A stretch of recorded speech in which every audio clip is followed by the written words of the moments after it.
Hey guys, pharmacist Curtis Alexander. In this video, I'm going to be talking about using quercetin for allergies. We'll go over some studies. Is it effective? At the end of the video, I'll kind of give you my general recommendations. So let's hop right into it. So first of all, not a ton of studies looking at using this to treat allergies. However, there was one. It was a Japanese study.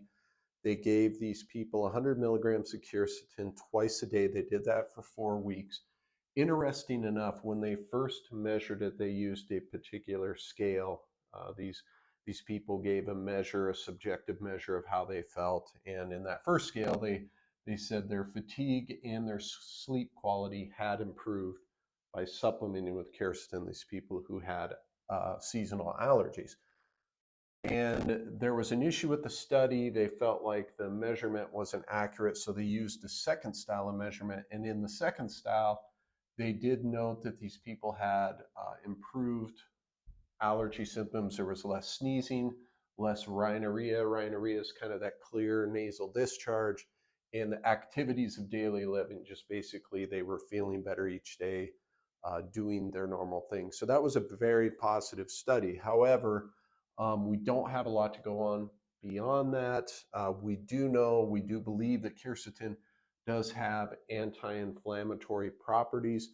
So we think that's how it might be working in your body when you take it, is lowering some of that inflammation, and hence you're improving some of these symptoms. Now, what we do have is animal studies and studies done in lab, just kind of a petri dish sort of study.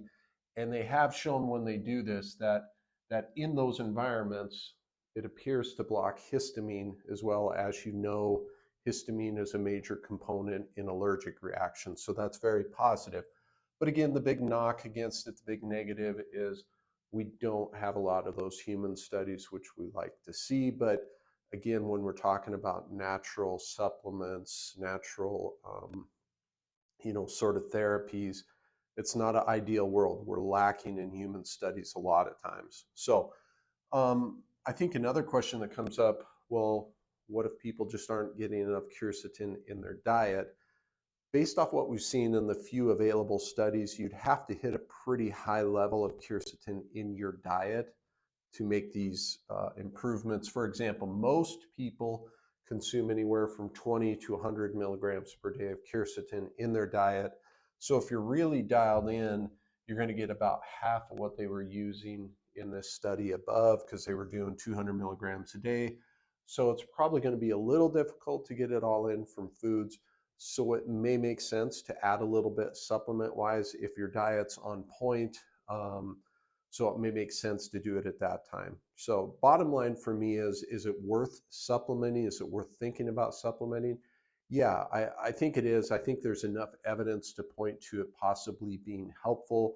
I don't think it's a long-term solution. I think you need to have your diet dialed in first, but it could supplement that process. And again, obviously there's seasonal allergies that we're talking about, so it wouldn't be something you would take long-term, but I do think it's worth a shot. Speaking of which, if you've tried it before, let me know in the comments, because it's very helpful for me. It's helpful for other people that watch these videos to learn from your experience. So I really value your feedback.